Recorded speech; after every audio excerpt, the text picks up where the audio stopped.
Welcome back to the Death Valley Insider YouTube page. I'm Kenny Van Doren, a recruiting analyst for LSU Rivals. Today we're joined by John Garcia Jr., a national college football recruiting analyst for Rivals.com and Yahoo. You've seen John Garcia all the time. He'll pop in on our boards as well, throw some nuggets in there about LSU recruiting around the SEC. But we got a couple of topics to talk with John today. A switch at the top quarterback in the class of 2025. And the three other recruits to keep some eyes on and some updates to provide as well. But starting off, John, welcome in. First time you've been on here with us.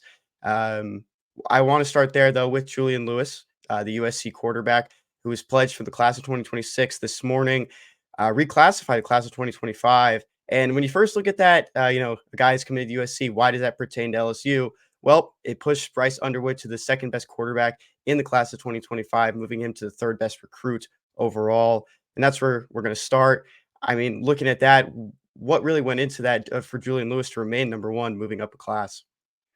Yeah, obviously, incredibly high thought and praise for Juju Lewis in reclassifying. Just to retain his fifth star is a big deal, much less to still be considered the number one quarterback. And it's really splitting hairs at this point. But the good news for really all involved is now we've got a long stretch to sort of go back and forth between these two guys, Lewis and Underwood. Obviously, Juju coming from the state of Georgia, just kind of has it. He's not going to physically overwhelm you. He's 6'1", 200 pounds, but he's smart. He's efficient with the football. He's a true point guard out there. 48 TDs, just 2 interceptions as a sophomore last year. I know a lot of people saw him on national TV week 1 going against Aaron Nolan, the Ohio State commitment. And by all indication, Juju held his own and really maybe outplayed Air for the bulk of that game. So this is a kid who is comfortable in that spotlight, obviously academically advanced enough to skip a grade of high school as well. And I think that benefit of the doubt carries over into the football evaluation, into how we view his processing ability and ultimately his ceiling at the next level. But obviously, Bryce is incredible. Underwood, the LSU commitment, big, long, dual threat type. We all saw the viral moments at the end of his junior season, winning that state championship.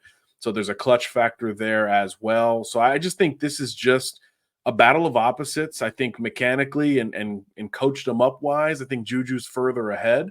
But from a ceiling standpoint, Bryce is going to be right there. So this will be a fun back and forth to look at really the whole way, through the final ranking, I guess this time next year. And so when you talk about going that back and forth, um, what do you think Bryce Underwood needs to do to kind of prove that he could really pass him up on this ranking and prove that he could be a little bit have a more readiness when he gets to the college level? Look, I think from a physical standpoint, he probably already does. So I think for him, it's going to be more mechanical, technique based.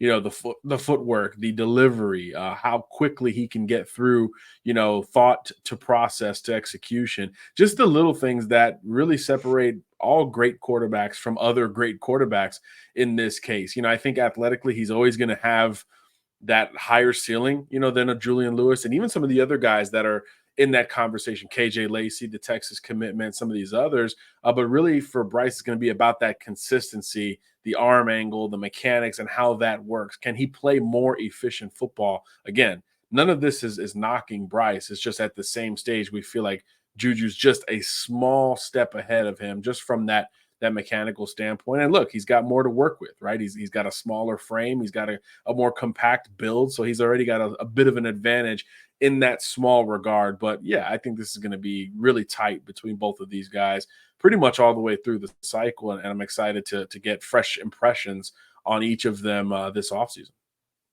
Reclassified quarterbacks is nothing new to LSU fans. There were some questions on our board today talking about Colin Hurley, who a lot of people know, another smart kid and smart quarterback, advanced for his age, entering Baton Rouge as an early enrollee at 16, 17 years old. So in that range, guy who lost a star moving up. I mean, what can you kind of say just about Julian Lewis? We're wrapping this part up right now, that he kept that star and kept that number one title.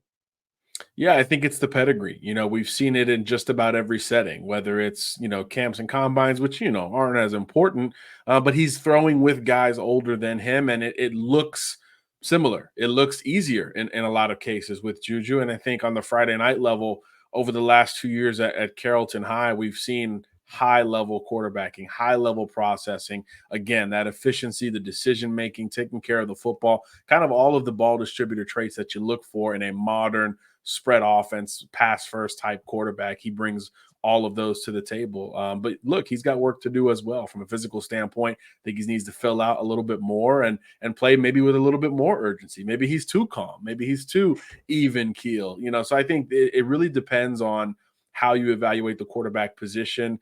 Some guys want an emotional, Patrick Mahomes, you wear a heart on his sleeve kind of guy, and others want a more neutral, Lamar Jackson style, where you're not really going to get a whole lot from him other than the actual play itself. So there's so many different factors to look at between these two that, again, it's going to be really fun to track it over the next 12 months. And if I could put you on the spot right here, last question on it. Do you think either of these quarterbacks could move into that number one recruit in all of the nation for class of 2025? Yeah, absolutely. I mean, look, the board starts at QB, right? And look, Elijah Griffin's a great player. There's a lot of great players. David Sanders is currently number one right now as a two-way lineman. There's a lot of great trench options, but I think now Juju, juices up that quarterback class a little bit more as well. And all of these guys, if you're the number one quarterback, you're going to be in the number one player discussion. So I think all of these splitting of hairs will be something to watch here over the next 12 months for sure. And yeah, all these guys we've talked about are candidates for number one overall, not just number one at their position. On the subject of top recruits in the nation, let's pivot to the class of 2024. Ryan Williams, top wide receiver, who held that pledge to Alabama for a couple months or even over a year, actually, pledging to the Crimson Tide in October of 2022. Um, Opening up his options, still has Alabama in there after Nick Saban announced his retirement. LSU is one of those choices. Going on an LSU visit on Wednesday, recording here on a Tuesday, so Wednesday, January 17th. What are you kind of hearing and just seeing from Ryan Williams in his recruitment? Well, first of all, we're hoping that he gets to Baton Rouge. There's been some snowstorms in the state of Alabama, so you're wondering how that travel may work out. Normally, when he's back home, just hop over on I-10 and you're there.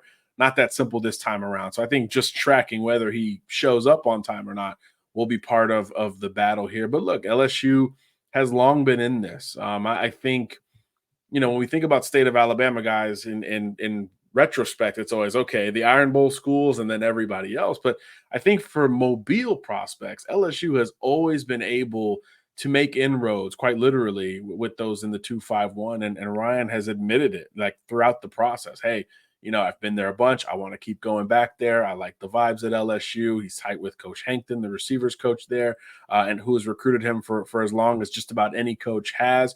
And that stuff starts to matter more for a guy like Ryan Williams, because obviously he thought, okay, everyone's chasing Bama. At Bama, I know I've got Nick Saban there. I know there's going to be stability. You kind of know what you're getting into, as where everywhere else, maybe there's more question marks. Now it's the opposite.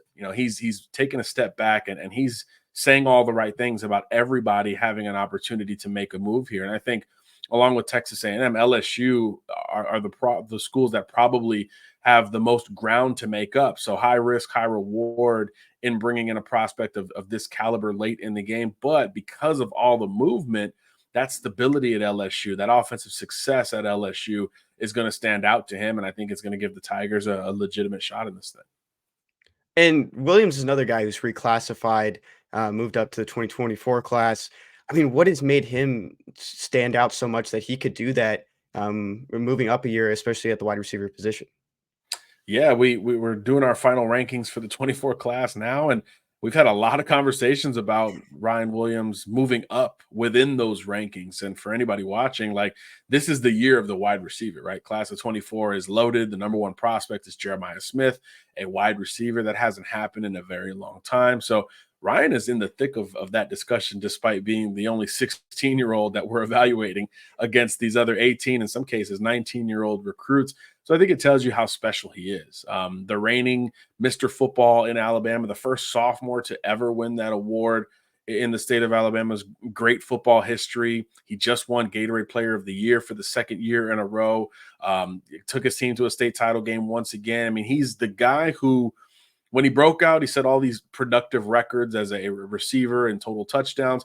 And then the following year, which was this fall, he backed it up with the target on his back. I think that tells you a lot about the competitiveness, the consistency that Ryan Williams brings to the table. He's just one of these guys, Kenny, that no matter how you get him the football, big plays can happen. It could be a handoff, bubble screen, or allowing him to outrun somebody down the field.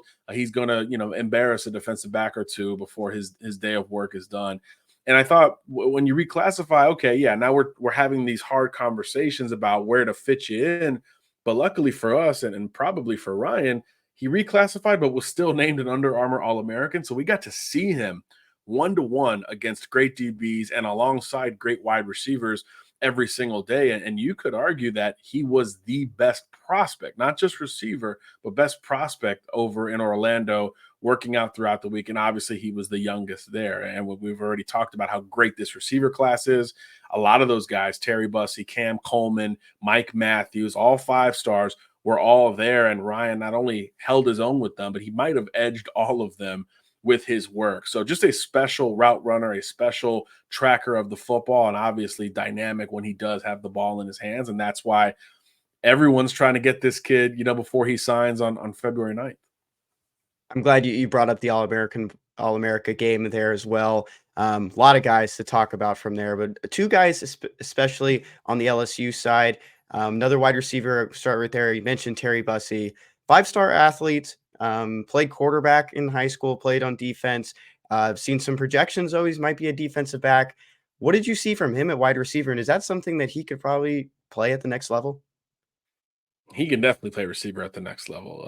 Like you said, we've got him ranked as the #1 athlete, 5-star athlete. I think he could play quarterback, receiver, DB, maybe even running back at the next level. I think the first thing that struck me about Terry was his size, his build. He is built like a running back or a defensive back, which is not something that I expected having watched him from afar. And then you wonder, okay, well, this kid's played quarterback. How is he going to adjust with the day-to-day? How consistent can he be at wide receiver if he hadn't done it? And again, you're going against All-American defensive backs every single day, every single rep. Yet and still, Terry is making as many plays as just about any wide receiver out there. Smooth, physical, consistent, catches the ball away from his body. If you wouldn't have known his backstory and you just watched those practices, you would have thought this is one of the best receivers in the country. And he's done it for 10, 15 years. Even though he was just making that transition. So I thought it was interesting that he played receiver in Orlando. He's actually out in Hawaii at the Polynesian Bowl playing receiver once again. So he told us he doesn't have a position preference, but I'm starting to think maybe offense is where he wants to be at the end of the day, which I think throws a wrench into his recruitment because, like you said, most folks have projected him on defense and most programs have recruited him with a defense first mentality. Now they've been open to both ways, but defense comes up before wide receiver. So fascinated to see how that plays out in the final analysis for Terry as he looks at LSU, Georgia, Texas, in addition to A&M, where he's still technically committed. Smooth. That's the one word that I keep hearing about Terry Bussey at that wide receiver position. And brought up the Polynesian Bowl. That's what we're hearing as well, standing out there in the second All-Star event. And he mentioned his recruitment then. Still has that Texas A&M pledge, talking with Mike Elko and that staff, building that new connection. But there are other visits on the rise. Georgia, he mentioned, trying to get to Texas. He's going to get to LSU now. Where do you kind of see his recruitment going? He even mentioned that he could take this past the second signing day in February. Yeah, that would certainly be a story to behold. Look, I think in Orlando, the talk was Alabama, Georgia, LSU as the 3 primary threats to Texas A&M. He didn't mention Bama very much out in Hawaii. Obviously, the coaching change there has a lot to do with that. So I'm wondering if the other schools have benefited from that here over the last week or so. So I think LSU and Georgia become the 2 primary threats to Texas A&M. Bama and Texas are sort of mentioned off and on by Bussey. Georgia and LSU have become the 2 consistent programs that he is bringing up. He's trying to get to both campuses for official visits. Obviously, He's out in Hawaii right now, so unable to make those trips over the next few days. But once he gets back to the mainland, I do think he gets to at least 2 or 3 campuses. I think A&M probably gets him on campus one more time as a courtesy as he develops a relationship with that new coaching staff. And then, of course, I think he shows up in Baton Rouge and Athens before all is said and done. And like you said, maybe he takes it further and has more time to take some of these trips. But you get the sense that a kid like that wants to get the process behind him. So I think the timing of him getting back to the mainland and making a few priority visits is going to bode well for the 2 or 3 schools that he actually makes it to. And it'll probably eliminate the other schools along the way. And another thing just came to my mind when you were talking about uh, how Bussey has improved on the offensive side of the ball and maybe even changing his own recruitment. Um, for what he's done on the offensive side of the ball in these all-star events, has he pushed himself up the ranking, kind of surprising anyone at all, or is he? I mean, is it kind of a head scratcher? What could come next? Yeah, he's look, he's going to hold on his fifth star. It's not breaking news Mhm. for anybody when these final rankings come out. But yeah, we're talking. Do we move him to receiver? Do we keep him at athlete? How does that work? I think we'll probably go conservative in that regard and hold him as an athlete. But yeah, definitely not any reason for him to go down in the rankings because if anything, he has confirmed that versatility, that overall athleticism that makes him so very coveted. So yeah, I think he's one who absolutely has held his own this offseason, and not many players at any position had a better in season, resume than Terry brought to the table. I think he set multiple records in the state of Texas with his state title run. So yeah, I think he's a guy who feels like a pretty safe bet. You get the sense that hey, with the ball in his hands, he's had the most success. So maybe that carries over to college. So maybe defense is the riskiest projection for him. But having watched him move, watched him play physical football, and just at a competitive level against other guys, I think he's got the edge to handle it with a business like approach and dive into it and go all in for the first time in his life at just one position, no matter where he ends up. I want to go to the other side of the ball now. When you were in Orlando, look at another guy that immensely improved his stock. From hearing from you, along with Adam Gorney, Dominick McKinley, a silent assassin is what I kind of got from it. Well, off the field, and then that conversation that you shared with us, we shared with our subscribers, that he just. I mean, he's not the most talkative guy, very reserved, but when he's on the field, it's a different animal. And I want you to kind of give us a breakdown of how that went. Yeah, obviously we all, some of us woke up or some of us were already up maybe having a drink or two when he made the flip to LSU, which wasn't a huge surprise. We knew the Tigers, look, in-state school, we knew they were pushing.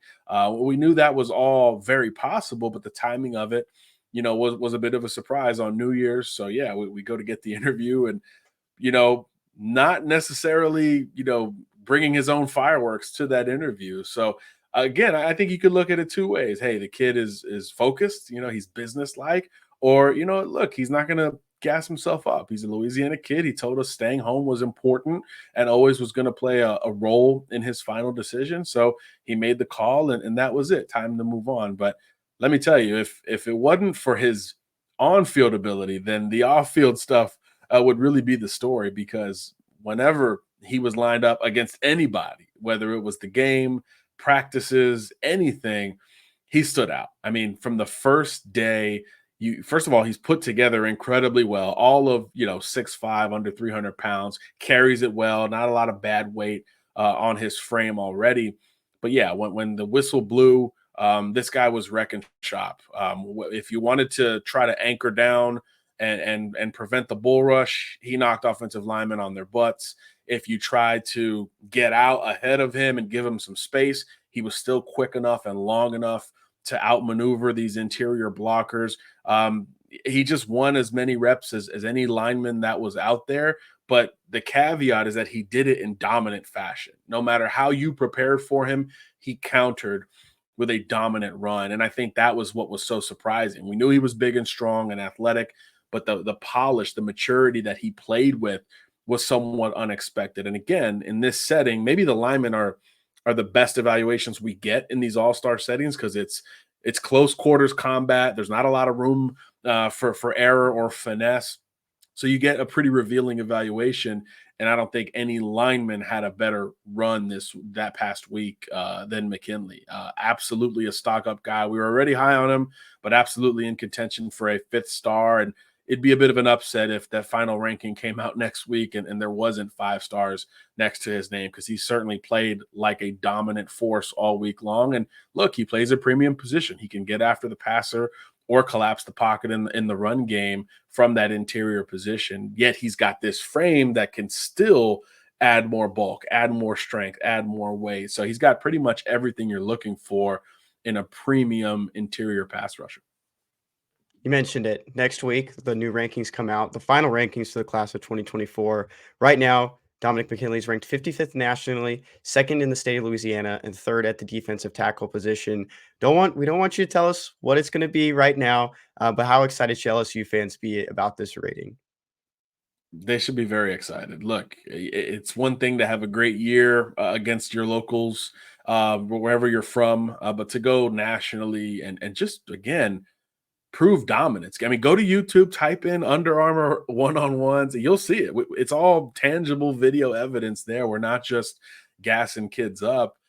He was dominant at the point of attack, which is just hard to do on a consistent level against other elite recruits. Yet Dom did that every single day. So yeah, he will be moving up from that 55th overall post, and he will be moving up from every other ranking that we have on him. And I think coming out of this, this is the number one prospect in the state of Louisiana. I can give that away. I think we feel most comfortable about his ceiling compared to all others, even though it's another good year in the boot, of course.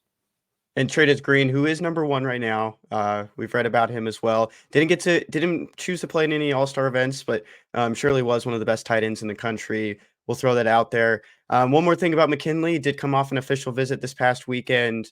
Where do you kind of see his recruitment going? Do you think it's a lock that he's going to sign in February? Yeah, look, when he flipped on New Year's Day, he said, I'm signing with LSU. He didn't know about other visits. After the game, we talked to him again, and I'm curious about the coaching changes that had gone down. He said, hey, look, I'm signing with LSU. That's really all I know at this point. Visits Baton Rouge for that official, gets time with Bo Davis, who he had already built and established a relationship with because Texas was involved in this thing the whole way through. I think that only reassures the LSU positioning here. I'd be surprised if he even took another visit. So I do think LSU fans should feel really comfortable about him signing with the Tigers here in a couple weeks. And last thing I just want to touch on, looking at the recruitment as a whole, changing of staffs on the defensive side in the last couple weeks for the Tigers, still number 2 in the class of 2025 after being number 10 for 2024, and that number not going to be set in stone. So things could fluctuate. We've mentioned some guys that could come in, Bussey, Williams, even some of these rankings can go up. But where have you just seen this LSU recruiting class just grow under Brian Kelly and his staff?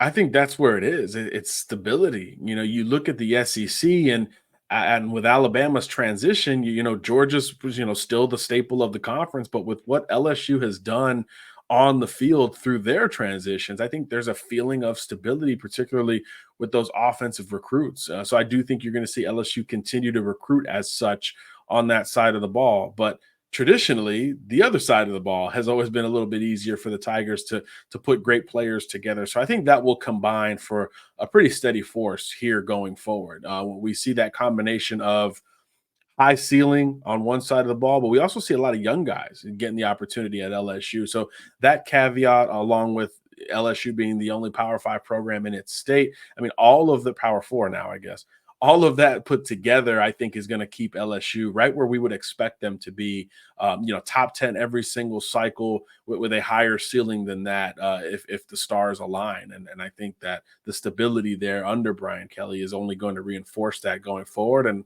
obviously, we've talked about it in 25. You've got as good a headliner as you could have hoped for at the QB position with Bryce Underwood leading the charge there. So if he starts wearing that purple and gold hat, I think the ceiling only rises a little bit higher. I had one more that just came to mind. Mentioned Bo Davis a couple times, and we know how much he's meant to a lot of these Texas kids and just kids in the South on the recruiting trail. You've been around, looking at a lot of these SEC schools. Blake Baker was huge at Mizzou. I covered that team in 2022. And we know the impact he had. What have you just I mean, what does that kinda mean for him coming back to the state of Louisiana and getting with a lot of the kids that he recruited when he was at with Mizzou or even in 2021 when he was with the LSU Tigers?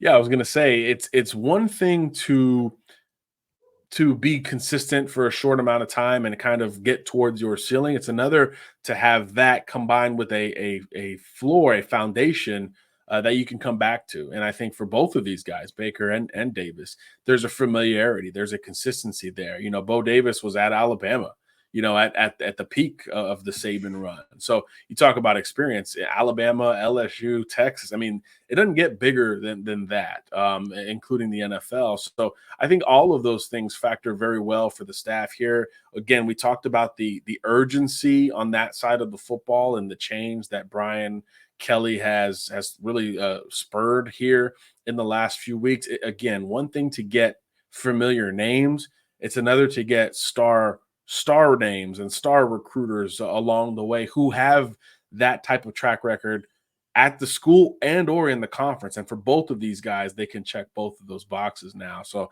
I think these were great gets for LSU. Clearly, there's an urgency there, and that's what you need to go from one level to the next. We all saw it, right?